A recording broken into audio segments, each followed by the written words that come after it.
Welcome, folks. I'm looking at the diverse group of attendees, and I'm excited to have all of you here. So far, we have about 180 people joining us, and more coming every second. So thanks for tuning in today. My name is Megan Dettenmeyer. I'm the Forestry Extension Educator here at Utah State University, and part of my job is figuring out what you all want to hear about. And today's webinar came about because of the short survey that each one of you takes every time you register for a webinar. I ask, what would you like a webinar presented on? And many of you indicated that you're working in urban forestry, you're looking for solutions on how to deal with conflicts between trees and sidewalks, and we found the guy. We found Darren Morgan in Seattle. I grew up in Kirkland, so Kirkland is in Washington, just across the lake from Seattle, so this talk is especially important to me. My family lives in the Seattle area, so I'm excited to have Darren here today. Hi Meredith, thanks for joining us today. With that, I'm going to get started and introduce Darren. Darren attended Paul Smith's College in the mid-90s. He worked with trees for a decade in the private sector, and then he joined Seattle Department of Transportation's Urban Forestry Program in 2005. He started there as a manager, and he started as the manager of the Urban Forestry section in 2013. He currently oversees multiple programs, including the Street Tree Permitting and Regulation Program. Like I said, I'm originally from Seattle, so I'm extra excited to learn about what they're doing when it comes to street trees and sidewalks. As some of you may or may not know, we recently installed some permeable pavement here in Ogden, Utah. I'll put the link to the location of those permeable pavement locations in Ogden in the chat box. So if you're in Ogden, you can stop by and check them out and tell me what you think. So with that, I'll turn it over to Darren. You can go ahead and start sharing your screen, and I look forward to hearing what you have to say.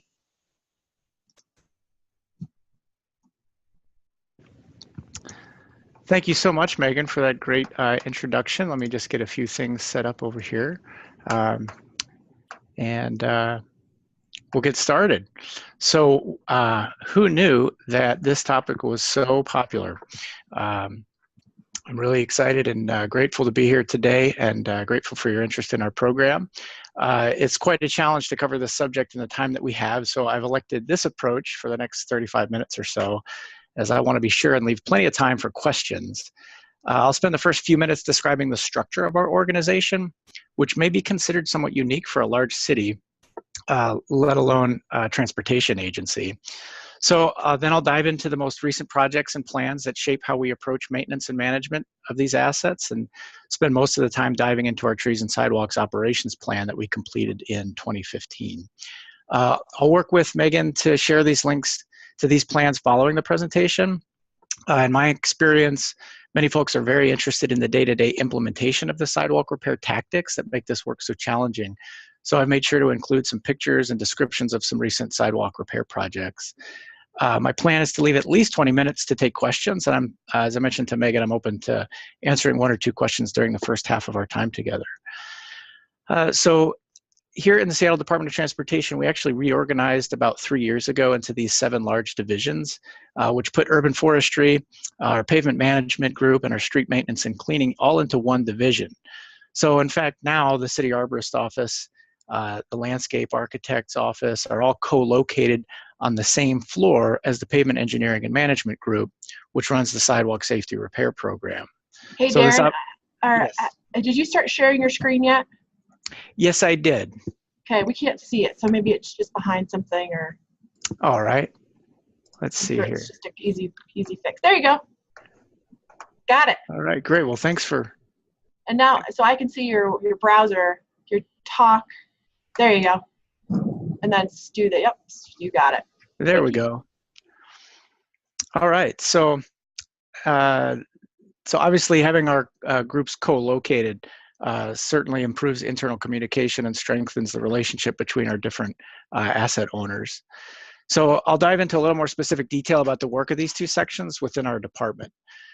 So again, this is the urban forestry section, our pavement engineering and management group, all within the maintenance operations division, which was something that you weren't able to see since I wasn't apparently sharing my screen there. So, all right, so I manage the urban forestry section. This includes 3 distinct units. This is the field operations group, the senior landscape architect's office, and the city arborist's office.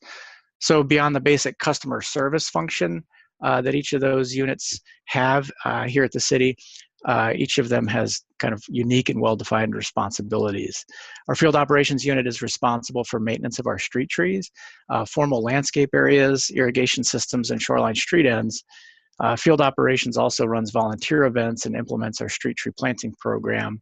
That's inclusive of the planting and watering and establishment of our new street trees. So it's within our landscape architect's office where we actually perform design guidance and plan review of all number of different public and private projects that impact the right-of-way. So this includes tree selection, distribution and field inspections of land use code required street trees that result from private development. This group is also closely involved right now in helping to develop the final designs and the maintenance standards and maintenance agreements for the new Seattle waterfront that's going to be replacing our current viaduct that you may have heard about. And then lastly, the city arborist office coordinates the development of new policies related to street trees and implements our street tree permitting program. So currently we are undertaking a citywide street tree inventory. So this will take place over the next 6 summers. We've already gotten 3 years under our belt.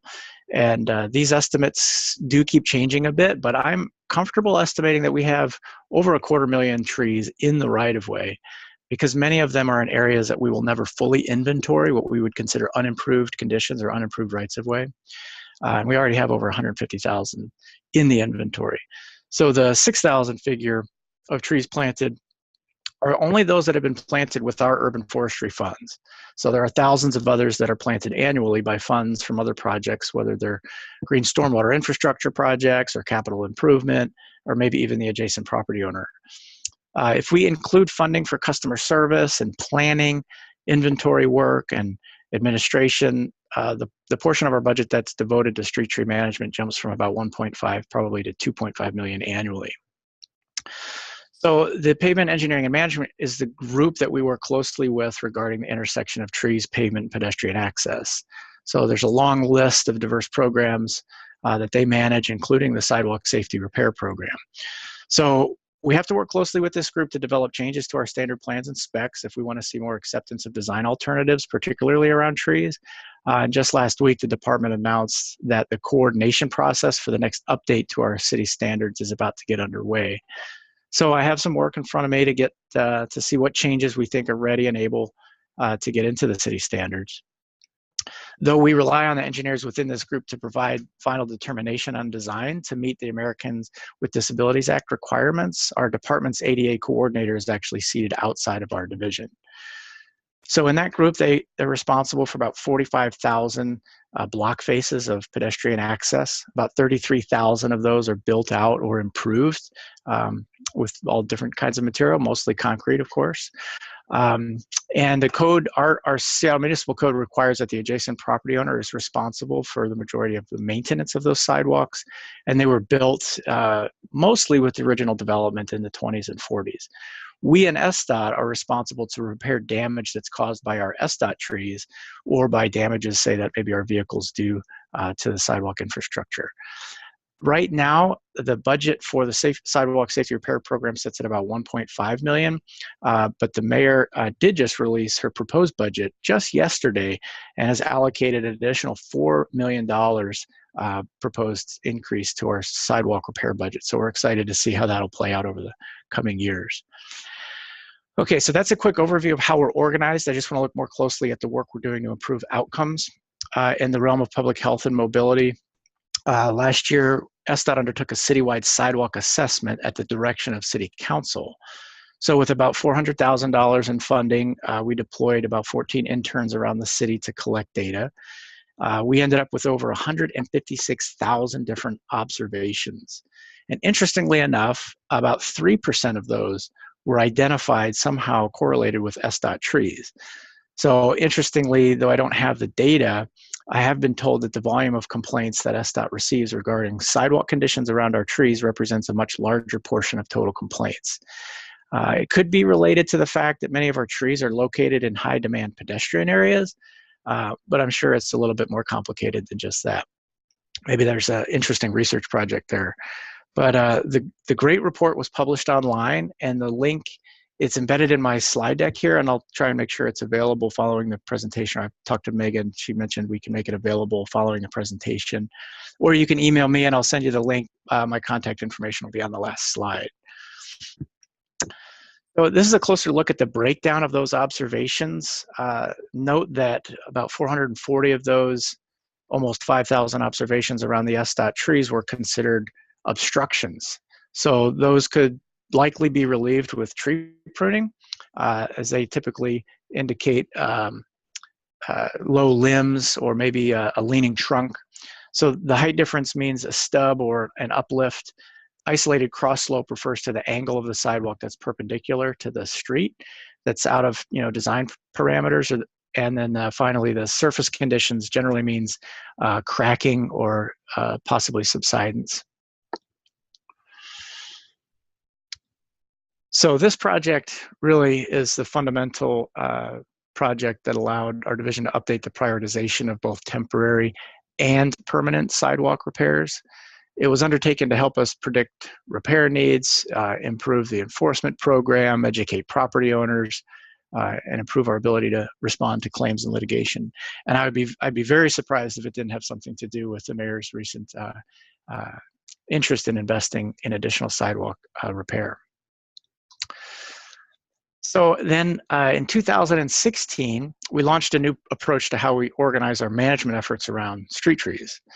So given the new funding that was injected into our program as a result of the levy to move Seattle that was approved by voters, we felt we finally had the means to begin making the shift from a reactive program to a much more proactive program.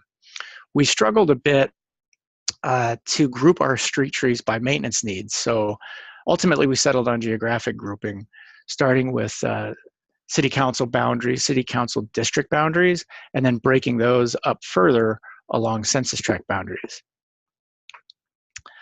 So this way we're able to study the conditions of our forest in a little bit more detail at the community level and do a better job of connecting with those communities regarding the nuances of the forest in their neighborhood. So each year we emphasize these concepts in 3 different management units. So there's 27 units times 9 years, so 3 times 9 is the 27. And the management units that we combine each year, that was scheduled with influence from research and outreach that we did as part of a racial equity toolkit when we launched the program in 2016. So we continue to adjust the program implementation and the schedule as we engage with the communities and neighborhoods, kind of learn more about the condition of their street trees. So that's why we built the story map that I'm particularly excited about. It helps put all of this data in the hands of the casual viewer.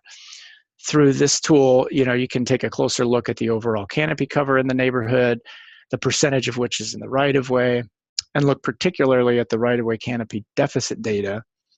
So the results of the race and social equity index mapping that the city did, we can identify highly disadvantaged census tracts, which roughly translates to percent people of color, percent people with certain health outcomes. And those are ranked in most and second most disadvantaged, okay, in comparison to those areas that have high right-of-way canopy deficit. So that's at least 8% deficit compared to our target for the right-of-way. And when we can see those units, which have at least one census tract that meets both of those criteria, and we utilize that information to focus on the distribution of services and community engagement as we roll out the plan. So the last strategic plan that I want to highlight aims to tie all of those efforts into a realistic on-the-ground program, and that's our Trees and Sidewalks Operation Plan.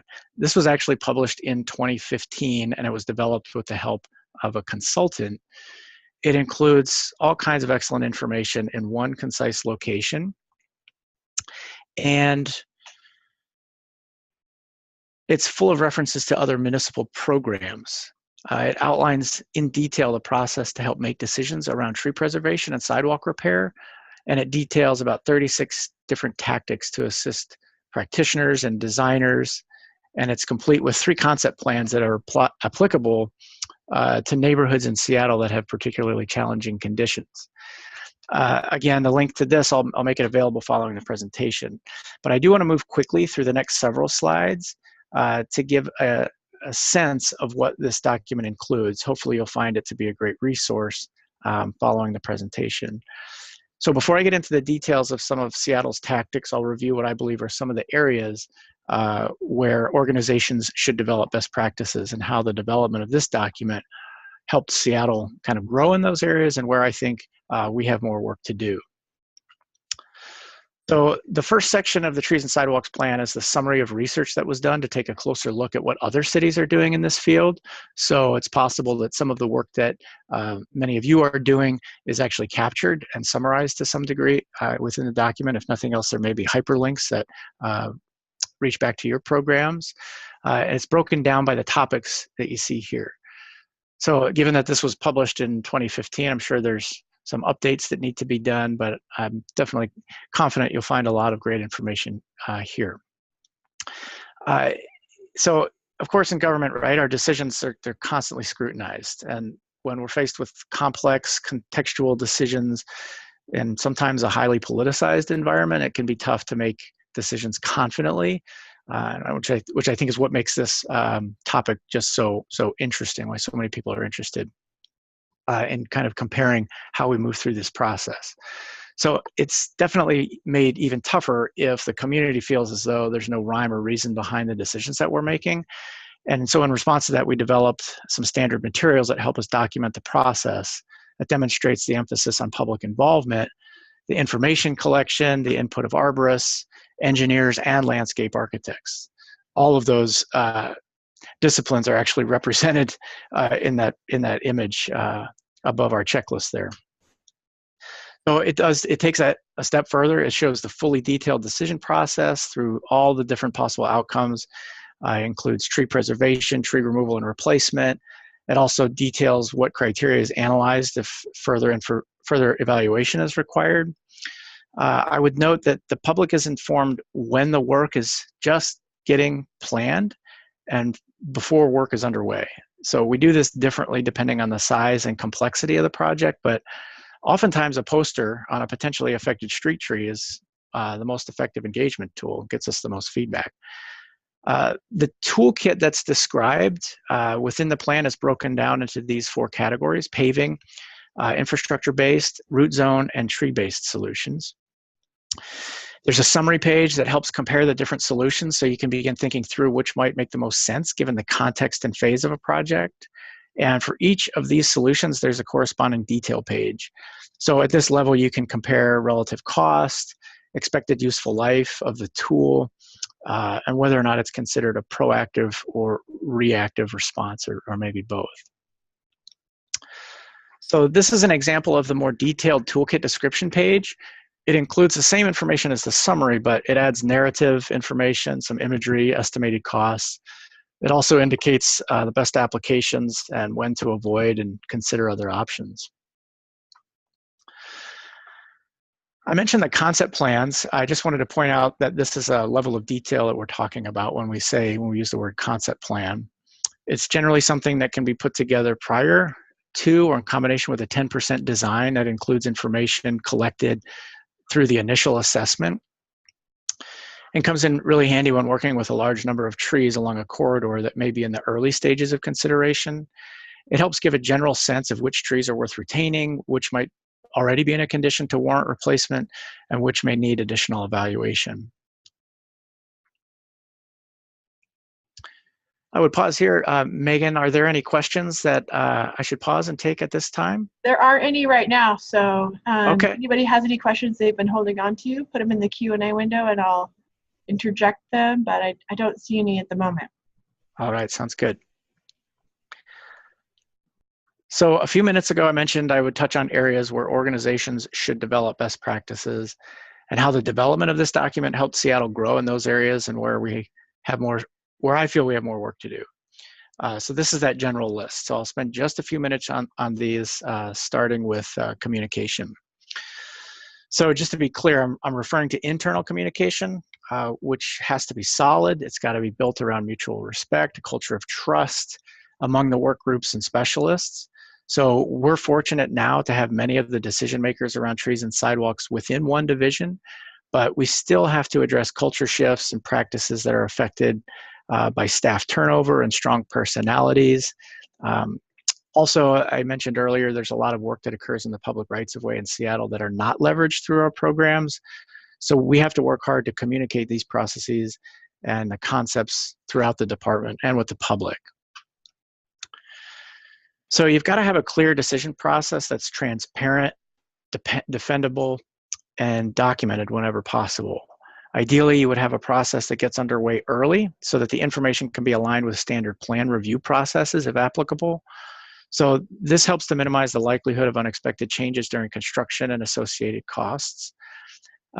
More information and data can always help, and it seems like that's something that here in Seattle we're always striving to obtain. But that does take additional staff resources, and it should be leveraged with up-to-date standards and plans that reflect the tools and tactics that you do intend to implement. So clear policy is also something that may be out of your immediate control, but to the point that you can influence policy to optimize creativity and creative investments, I think is something we should all be working for. So it's great that the toolkit gives a sense of relative costs, but we have a lot of work to do in terms of life cycle costing. We're making some progress, and I suspect there are many of you out there that are wrangling with this as well. It's my experience that it's a relatively simple calculation to determine the cost of a new sidewalk and the financial impacts of a sidewalk that does not reach a useful life, say, of 50 years. But the public health benefits of preserving large trees certainly saves our community money, right, by improving the quality of life, minimizing harmful effects of city life, but those savings don't end up back in our sidewalk repair budget. But I think, we're making progress in this regard. Here, not just here in the Northwest, but I'm also referring to all the great research that's going on worldwide. If I had more time, I would spend some of it committing to reading up on that latest research. And if you're not familiar with the University of Washington's Green Cities Good Health website that was launched by Kathy Wolf many years ago, definitely check that out. It's definitely a place that I go to refresh my kind of awareness of up-to-date research in the realm of public health outcomes related to urban forestry. So before this plan, we had received a lot of critical feedback that told us that communities didn't necessarily trust that we're balancing the needs of pedestrians with the need to protect and expand the urban tree canopy. So as long as we hold ourselves accountable to following the guidance that we set up for ourselves, we are able to demonstrate that we're leveraging objective data, that we're involving engineers and arborists in the decisions, and that we're keeping the community apprised as we move through a project. So I wanted to point out the use of the term engagement here rather than just outreach. So proper engagement is inclusive of community values and is only done well when very specific effort is made to understand the impacts of any project or program within a neighborhood. And it definitely goes beyond just connecting with the small slice of the public that most frequently attends meetings. So this is a whole subject in and of itself.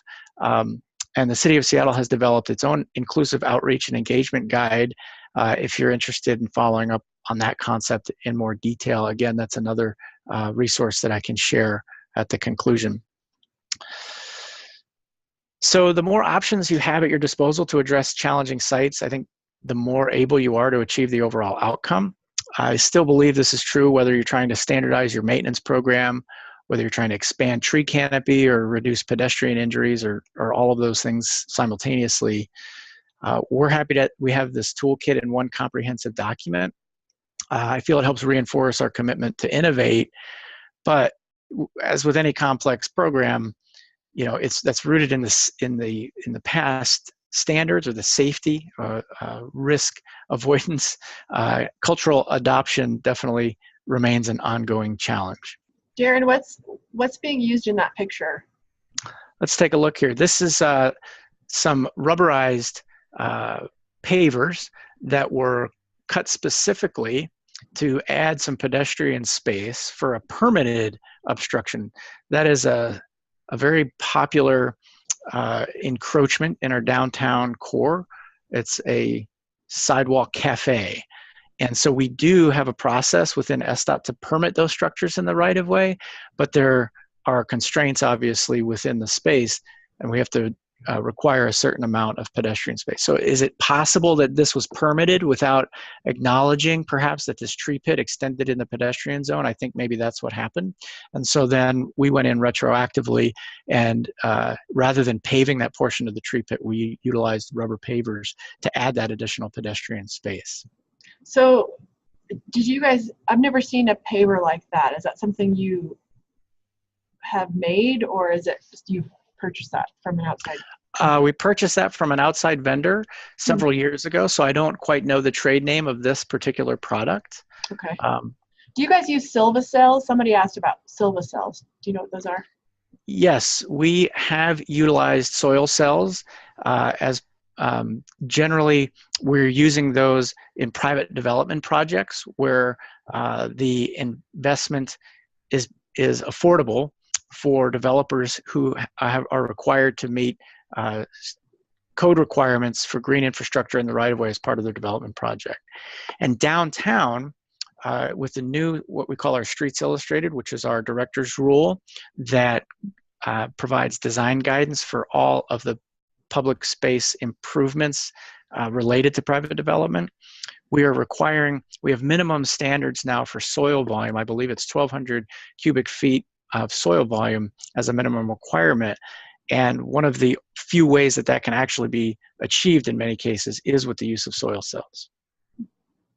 Great. But they are expensive, and it's not a common, I can't actually say that we're using that in our sidewalk safety repair program at this time, but we are leveraging when funding and opportunity does present itself.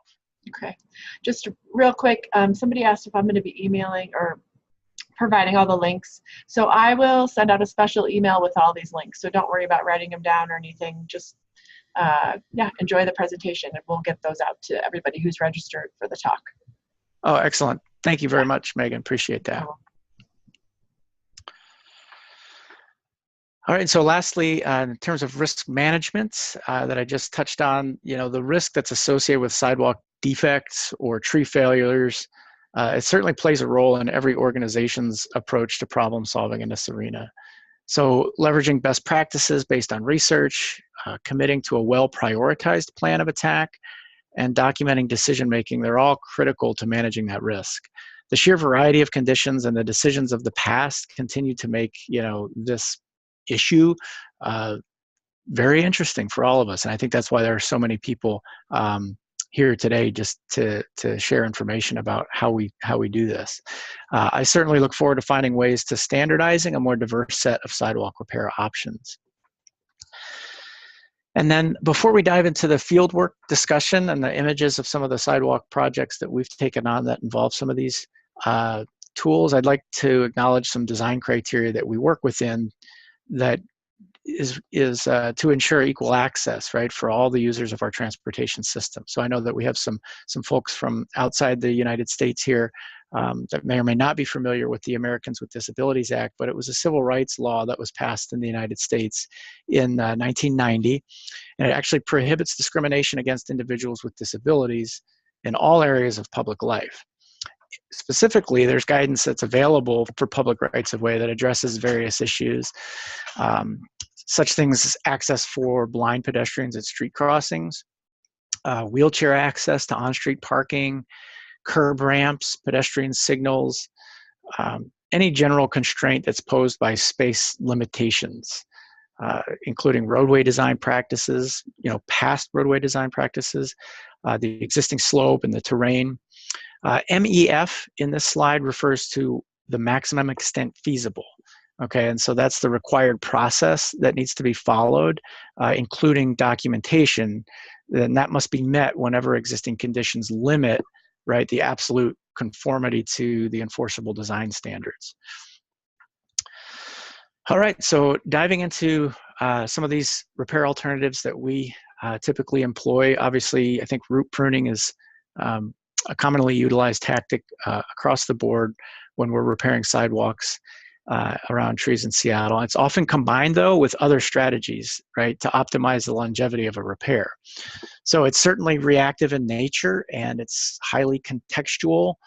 Outcomes of root pruning definitely depend on a huge variety of conditions related to the tree and the soil, but also the timing, the season, the moisture that's present before, during, and after the pruning all impact just what kind of outcomes we achieve.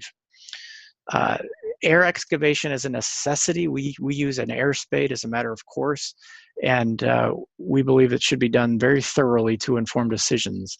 We've recently added a trailerable vector to many of our projects. This has helped reduce the time necessary to investigate roots. It's made work sites cleaner, easier to manage. In almost every scenario, there's a balance being struck, right, between the terms, in terms of the risk to tree health and the longevity of the repair.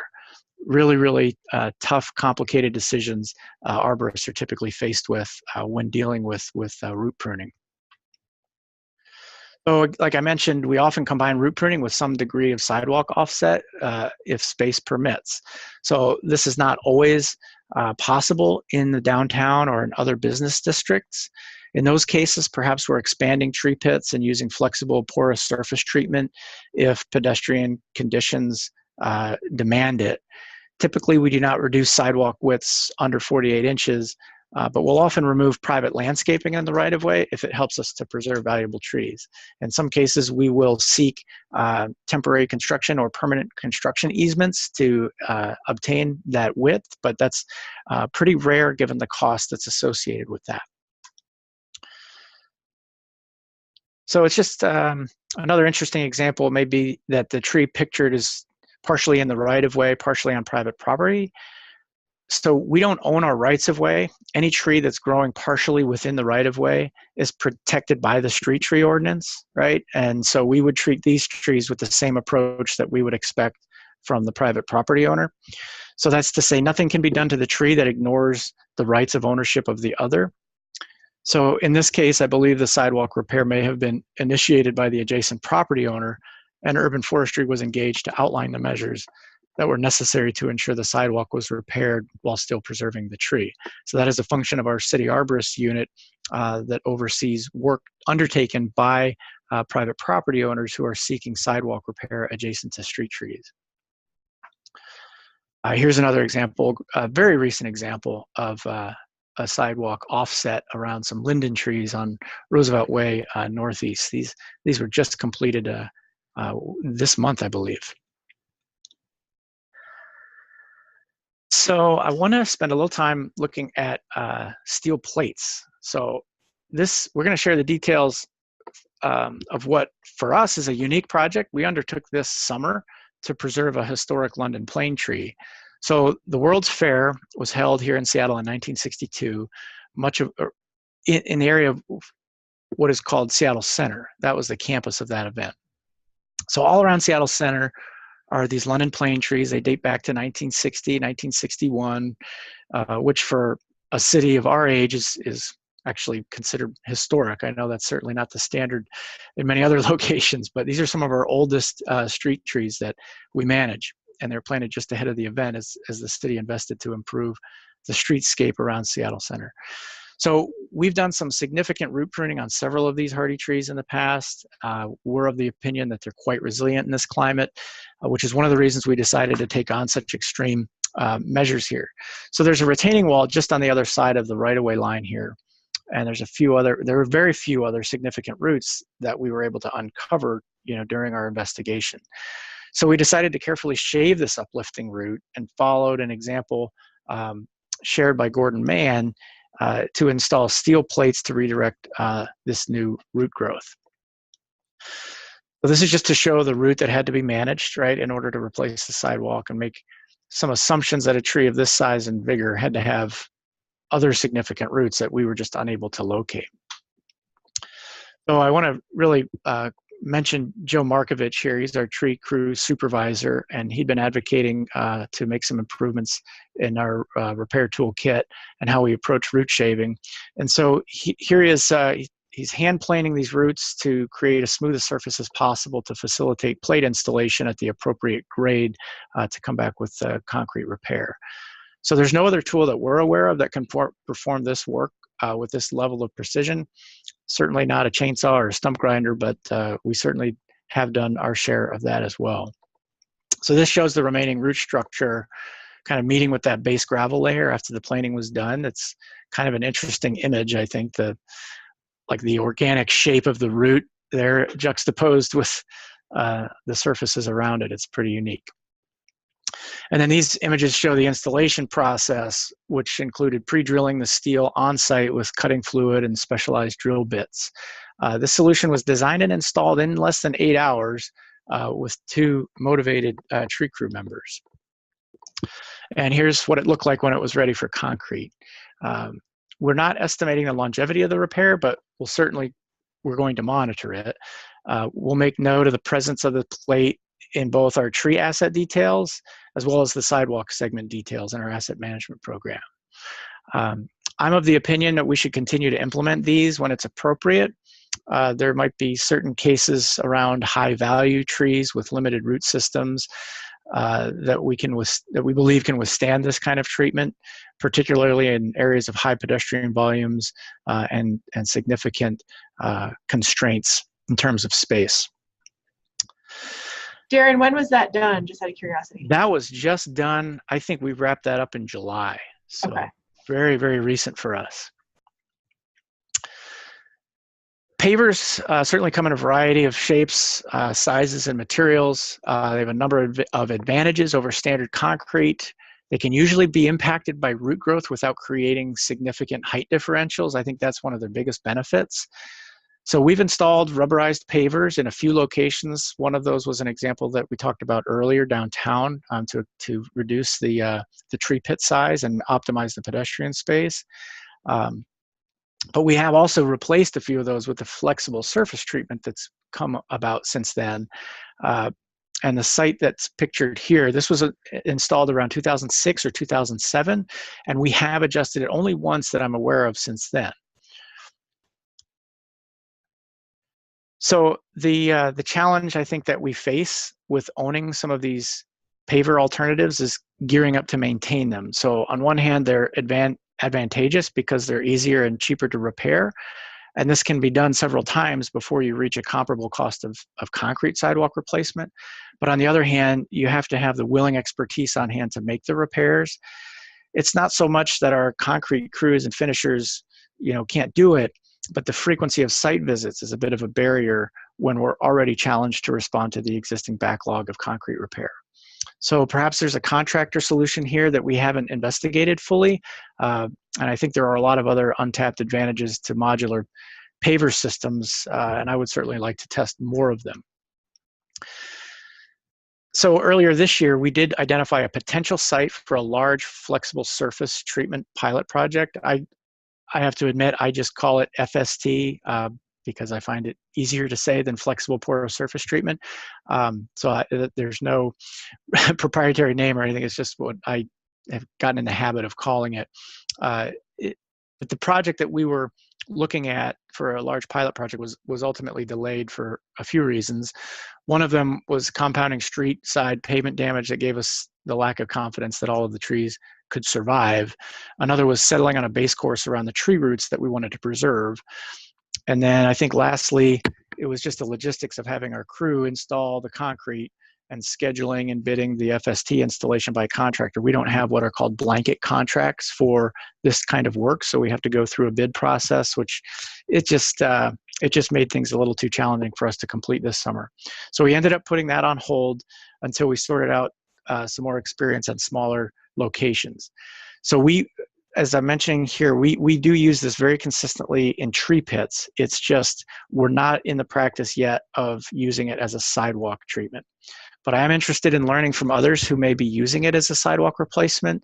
I've seen it in Boston. Washington, D.C. has been using it for years. I've seen it in Grand Rapids, Michigan.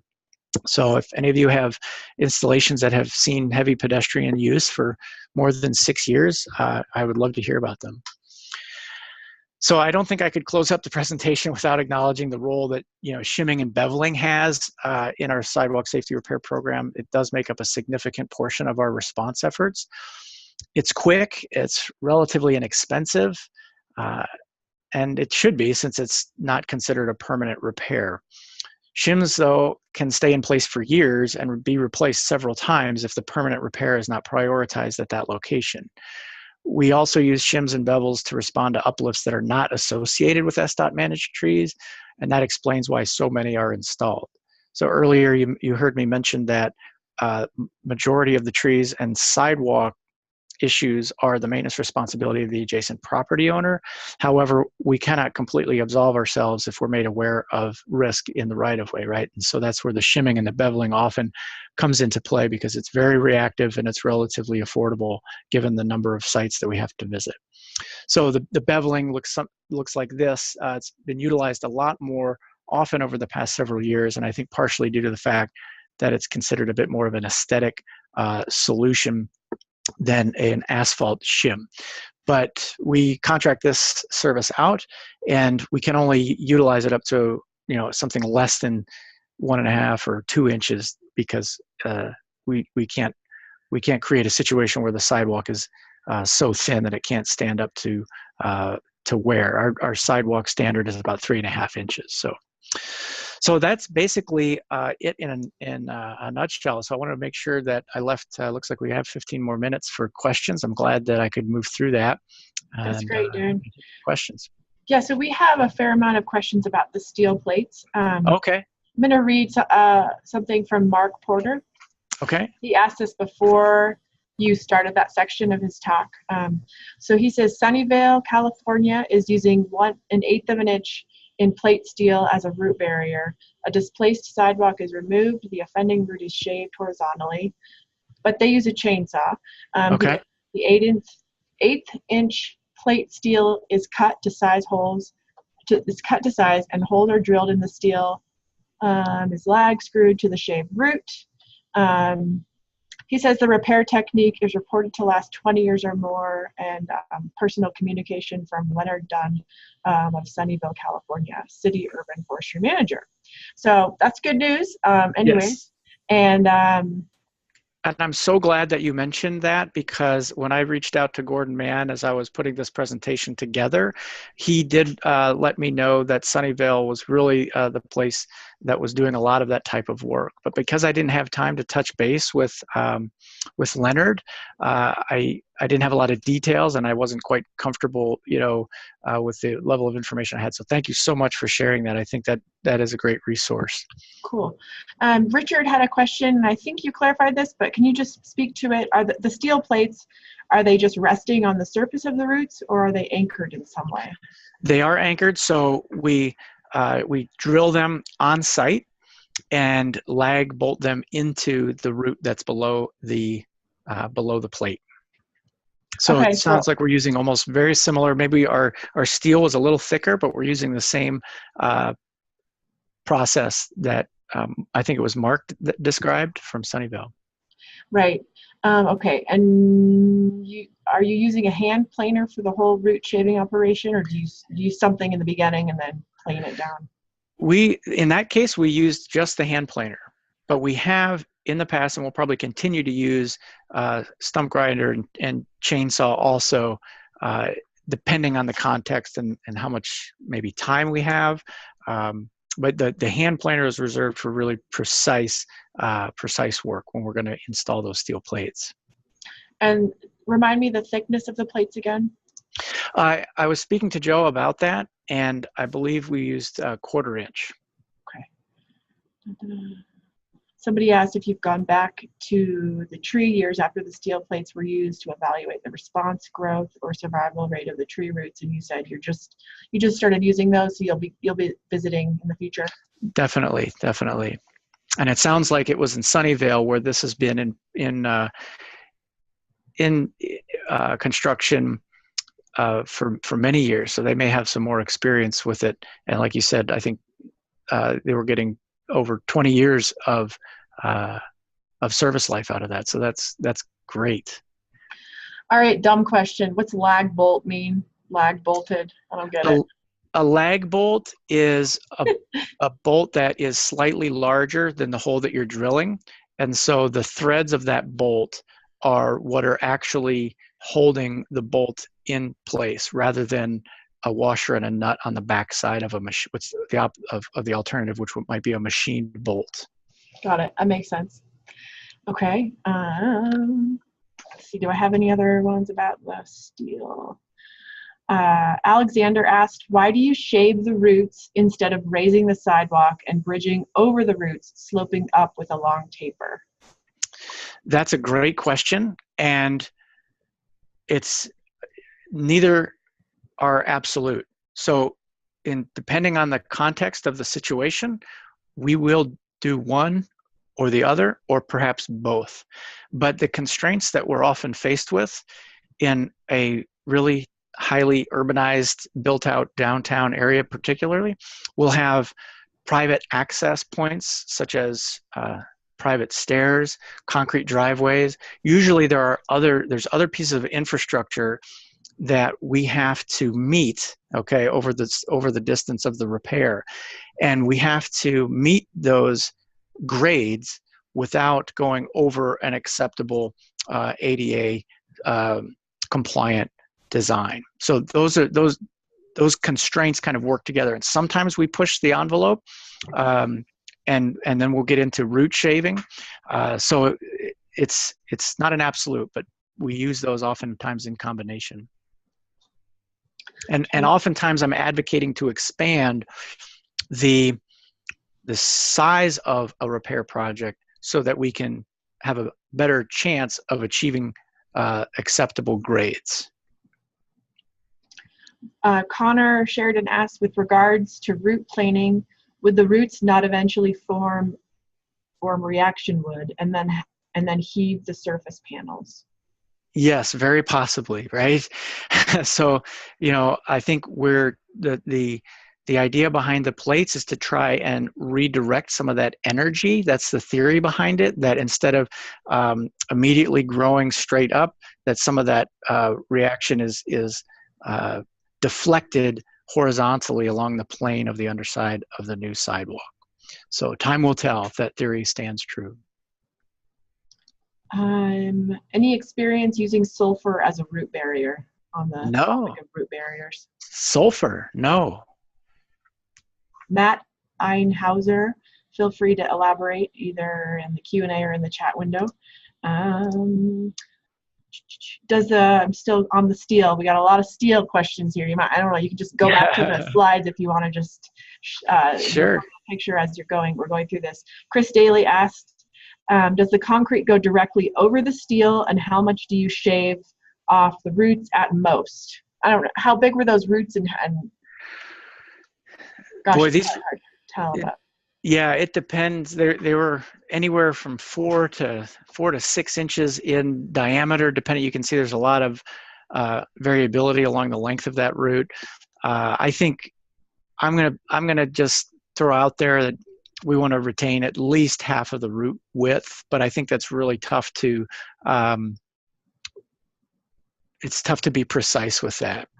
But we felt, again, this is really kind of an extreme case where we had a high value tree that we felt was really resilient, and we were just uncomfortable with the thought of eliminating all of that root volume. So have you pruned those roots in the past of that specific tree? Not of this specific tree. That's a great question. I think, when that's why it's important to keep track of the work that is done, so that if you end up coming back to a site, its history. And we would not, or we would definitely take that into consideration if there was other root pruning that was done within the last 5 or 6 years on this tree. Would we have done the same thing? Maybe not. I'm not sure if this is in the same theme, but Harold wants to know, if you've ever utilized mud jacking or concrete lifting. I don't know what mud jacking is. Mud jacking is when, I believe with high pressure, injecting concrete below the surface of an existing panel to raise it up to grade, to eliminate a height differential. So if there is subsidence, you would hydraulically inject. And so I believe our department has, but we do not typically leverage it in our tree and sidewalk toolkit. can't say is I know why that is. It could be cost, but it's a great question, and thanks for bringing it up. And it's another one to kind of touch base with my counterparts in the pavement engineering group as a reminder. All right. Okay, so I think we got through the steel plate questions, and I'm just going to try and go through these quickly as possible. We have 8 minutes left and 15 questions. I'm going to ask Mark to launch the poll really quick. So before you leave the meeting room, please go ahead and take our quick poll. And I'm starting with Eugene Chen's question. Hi, Darren. I'm curious, how did you and your team select and develop these 36 tools at the beginning? And how do you have any performance feedback after implementation that you can share with us? Third question, lastly, how can we apply these alternative design and materials to better protect trees while fixing sidewalks in other cities like LA? Any recommendations? Thanks. And Eugene, we'll have the links. I'll email those links out to the documents that he referenced. And yeah. All right, so great question. I think I'll take the first piece first, and I may need some help with the third part of that. But the first piece was, how did we develop it? We did hire a consultant to do best practices research and comparative research. So they went out, they looked at a lot of material that was already out there, like Gordon Mann, I think, and Larry Costello put together. They compiled information from all around the country and made a list of all of the tools that different municipalities were using to try and solve these problems. So that's how it was done. The next question, are there performance metrics or indicators related to these specific tools? No, not here in Seattle, but that's a great next evolution of our program. We're currently in the process of hiring our next Sidewalk Safety Program manager. And so, those are exactly the kinds of things that we are, I think, hoping to add value to our program, is like looking at where these things are done, what kind of results are we getting, so we can improve that cost analysis, that cost benefit analysis. And the last part, can you read the last part of that question? How can we apply these alternative design and materials to better protect trees while fixing sidewalks in other cities like Los Angeles? Well, I think, it's just pushing. I think that kind of covers a lot of things that I talked about. I think it's about developing relationships, working relationships with the people who have authority to make these kinds of innovative decisions, right? I think municipalities are typically very risk averse, right? And are directed by our constituents to maximize our, investment, right, in public infrastructure. And we have processes in place. We have structural processes in place that kind of helps to reinforce the status quo. It's just with anything, it can be challenging to push for this change, because it does take time, to really understand, are these things getting us where we want to be? So, there's no simple answer there. I think that's kind of more of a philosophical question, and I appreciate that. That's why we're here today. Well, I think that's why over 200 people tuned in today. Yeah, exactly. Really sign, and we have people that are interested in it, at least curious about thinking outside the box. So that's a good start. Exactly. Linda asked, did the City Council initiate the assessment request, or did Seattle Department of Transportation to present the idea to the City Council? What were the convincing components, if that was the case, if SDOT did present it to the City Council? How did you get it done? Okay, so that's a great question, and I may need to defer on that one to the program manager. So check back and I'll share the link of our website that we put together that shows the background of that. So I did some research on that beforehand, but I believe there was some external advocacy that led to City Council really wanting to take this on, and then City Council found some funding and passed it along to SDOT with very specific directives on what needed to be discovered and analyzed as a result of this information gathering. So I think it's all of those things, but the specifics I would have to defer to our program manager to really get into. Chris Madison asked, concerning the life cycle cost assessments, what documents do you use currently to help get buy-in from lawmakers? Do you ever use the iTree suite to estimate the monetary benefits of the urban canopy? That's a great question. As I mentioned in the presentation, engineering estimates are easily had, right, by engineers who can demonstrate what it costs to build a sidewalk and what assumptions they can make about their program funding based on a specific life cycle that they can achieve, right? We do use iTree. As a matter of fact, one of the advantages of the story map that we put together is that it demonstrates where our canopy cover is deficient, right? And also where the communities exist that have historically not received the same amount of public investment over time. And we're able to leverage the story map to basically show the value in certain areas of the city, or the deficiency of tree canopy in certain areas of the city needs to be a more prioritized criteria if we're going to consider, a more expensive upfront cost sidewalk repair. I used that conversation to move the needle on this project right here, as a matter of fact. So it's not so much the life cycle cost just related to a single sidewalk repair, but as your questioner, I'm sorry, I forgot their name, asked, leveraging the iTree analysis of benefits, we do use those figures to kind of help tell the story, yes. Norm asked, do they use road salt in Seattle? Yes, we've started to use road salt since, I think, 2007. And road salt is killing street trees in Pennsylvania, particularly maples. Oak trees seem to be better able to take the road salt better. Are there species that work better in Seattle that you're finding, or that are more sensitive to that? That's not an area of expertise of mine. We have just begun using salt, and we don't get a ton of icy conditions here in this climate. When it does ice up, we have huge problems because it happens very fast. We'll have high moisture content and then very rapidly diminishing temperatures. So we do put a magnesium chloride brine on our streets as an anti-icer, but it's rare that we're having to put a ton of granular salt throughout the city. We also, our snow and ice response plan is very specific to a arterial network and a network that is focused on supporting transit. So it's not done all throughout the city. And again, I think the frequency with which we apply it, we're not experiencing the same level of impact as an area like Pennsylvania or Michigan that just, relies upon it throughout an entire season. Right. This next question is more of a feeling question. How does Seattle street design engineers, planners, and maintenance operators, how do they feel about permeable street gutter materials for new development?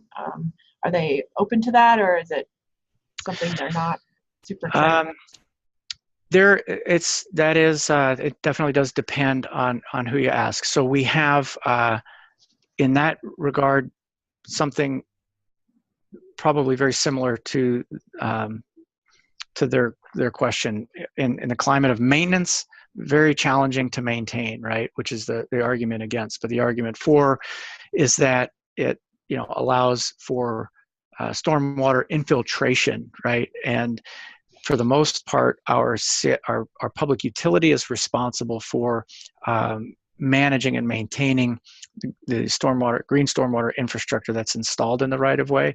But I think we're still trying to sort out how, as a city, we truly feel about the porous pavement. One concern I have about porous pavement around trees is that generally it seems that there's a deeper profile, right, of the base as well as the material itself. So more deeper, intensive excavation is required for installation, which can be problematic around existing trees.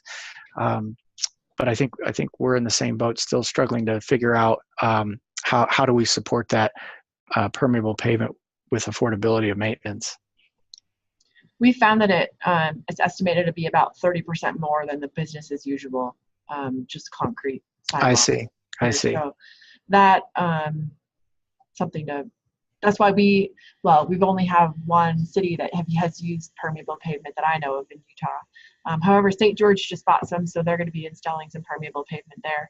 Okay. But yeah, it's sort of a wait and see with that. Yeah.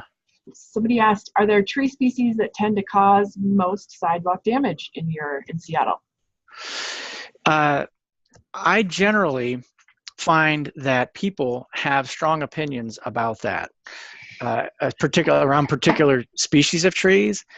I, however, from my experience, believe that it's really much more a factor of the soil conditions and the planting methodologies of trees rather than the tree species itself. I mean, certainly there are trees that have been designed by nature to be, shallow, vigorous rooting trees. Those are generally already not found very frequently in a improved right-of-way condition, and they haven't been on our approved, street tree list for a long, long time. But, I think that it's the genetics of the individual tree. I think it's like I said, the soil conditions and access and depth to the water table, soil texture, and those issues are more significant part of the criteria that affect whether or not a sidewalk is going to be disrupted. I've seen such massive, red oaks on Rainier Avenue South, for example, in constrained spaces, and we have far fewer damage than we do with, say, a 6-inch oak tree that was planted in different conditions just a few years ago. So I think it's more complicated than that. Meredith asks, hi Meredith, has the public embraced your sidewalk tree efforts? Do they see the value in protecting trees over the aesthetic of traditional sidewalks? Well, I think generally when people are engaging with us around the tree and sidewalk issue, it's because there's some kind of conflict. And so at first, generally, I think the assumption is made that, maybe government isn't spending as much time as they should, analyzing the complexity of this problem. And so that's where our trees and sidewalks operations plan and all of this organizational structure really does help us, because then we can go back and say, okay, here is the research that we've done. Here's the process that we're undertaking. There's compromises on all sides. And so it can really help to diffuse, some of the perceptions and the conflict that exists around these decisions. So you must have an outreach person that's like dedicated to that. Oh, I wish we did. Really? The city like Seattle, you don't have an outreach person? We have a lot of outreach capacity, but we all take a part of it, right? We have a customer service group in our maintenance operations division, but it comes down to the technical people, the people in the field, right, that answer these questions most often. Stephen asks, is there literature that you refer to in determining species root pruning tolerance? I've seen it, but I'm sorry, I don't have it on the tip of my tongue. I just don't know where I saw it. And I think, again, for me, I would think it would be very location specific, possibly, right? Climate specific. But yes, I know that I know a lot of research has been done in that regard. So. We have about 14 more questions, and we're already 5 minutes over. So I will try and condense and select the ones that might hit the most points. Okay.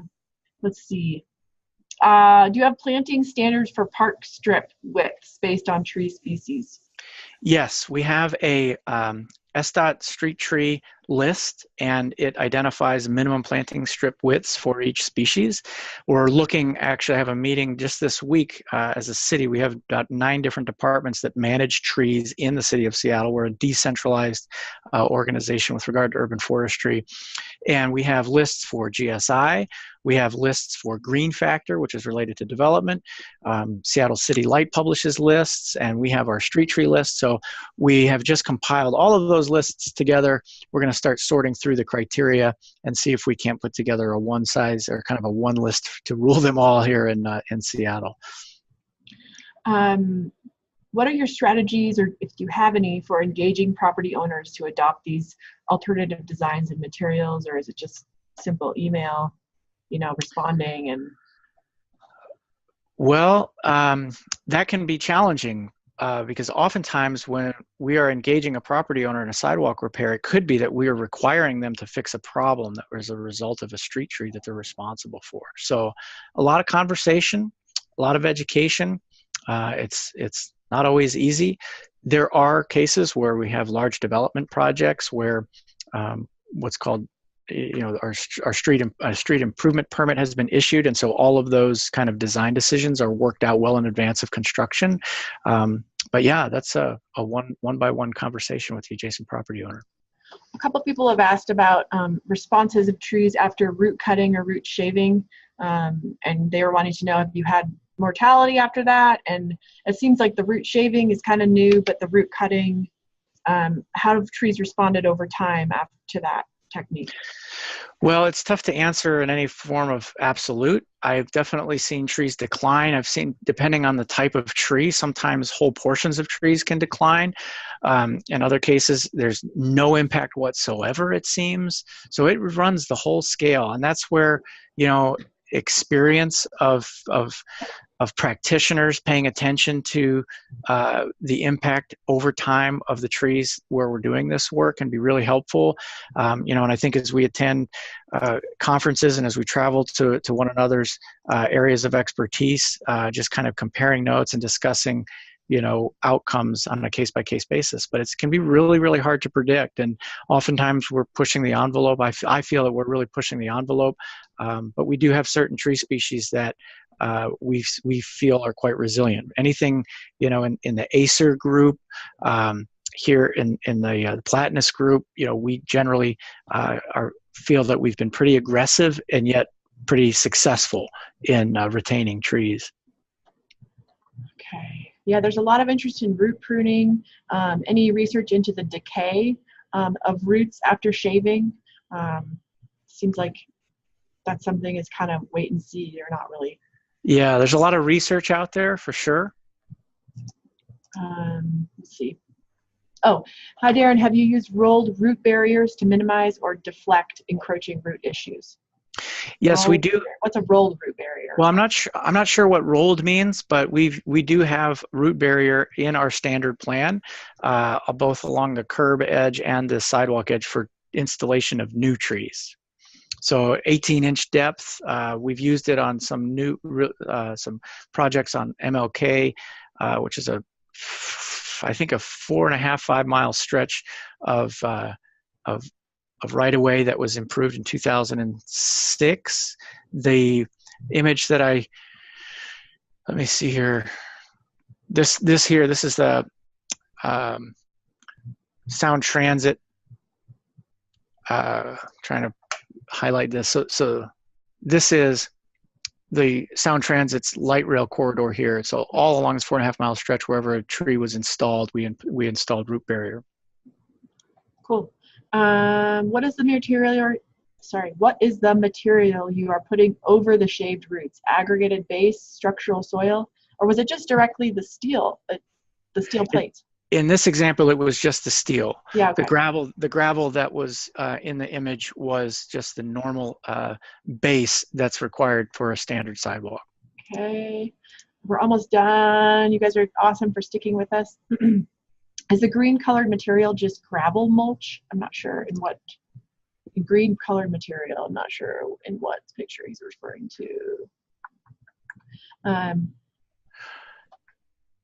I don't know. This is gray, but maybe it was in the sidewalk offset picture. There was some interesting coloration over here. Okay. I asked that question too. I don't know if this is what is being asked, but that's our standard grass seed mix. Okay. Matt said, we have heard from MSU that they have used sulfur as root barrier, and the lead forester here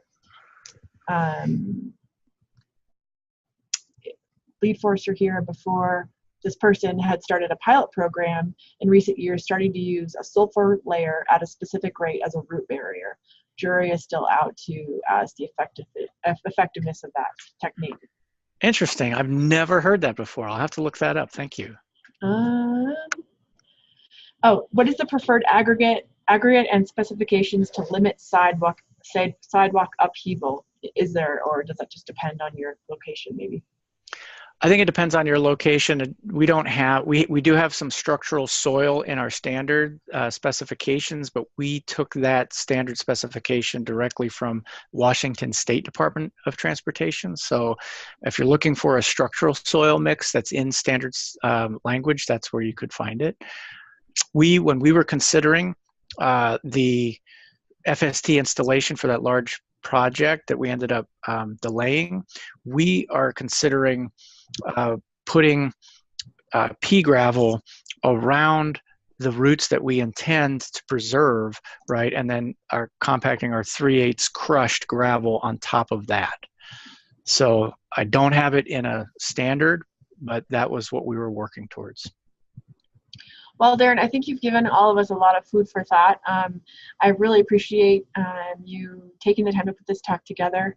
As I mentioned, I'll send out a special email to everybody that attended today or everybody that registered with the links so you can reference the materials that Darren mentioned and hopefully bring some of these techniques to your own city. So thanks again for tuning in today. Please take a second to take that poll, the 3-question poll really quickly. It helps me do my job better. It helps Darren know how he did today. And again, thanks for taking out time from your day, Darren. And absolutely. Happy fall, everybody.